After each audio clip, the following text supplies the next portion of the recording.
যখন কোনো বান্দা সূরা ফাতিহার একটা করে আয়াত বলে আলহামদুলিল্লাহি রাব্বিল আলামিন, সঙ্গে সঙ্গে আল্লাহ জবাব দিয়ে বলেন হামিদানি আবদি, বান্দা তুই আমার প্রশংসা করলি। আর রহমানির রহিম যখন বলে আল্লাহ বলেন আসনা আলাইয়া আবদি। মালিক ইয়াউমিদ্দিন যখন বলে আল্লাহ বলেন মাজ্জাদানি আবদি।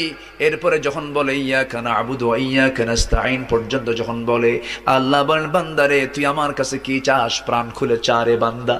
ইহদিনাস সিরাতাল মুস্তাকিম থেকে শুরু করে নিয়া ওয়ালাদ-দাল্লিন পর্যন্ত যখন বান্দা বলে তখন আল্লাহ বলেন বান্দা নামাজের মধ্যে এমন প্রেমের খেলা খেললি বান্দা, তুই যা চাইলি সব আমি আল্লাহ কবুল করলাম। ওই বান্দা যখন রুকুতে যায় আল্লাহ তখন অস্থির হন। ওই বান্দা যখন সিজদায় যাওয়ার জন্য প্রস্তুতি নাই, সমস্ত ফেরেশতাকে ডাক দিয়ে বলেন ও ফেরেশতারা, এই বান্দাগুলো আমাকে দেখলো না, রাসূলকে দেখলো না, কোরআনকে দেখে হাদিসকে বিশ্বাস করে আমাকে খুশি করার জন্য তার সবচেয়ে সম্মানজনক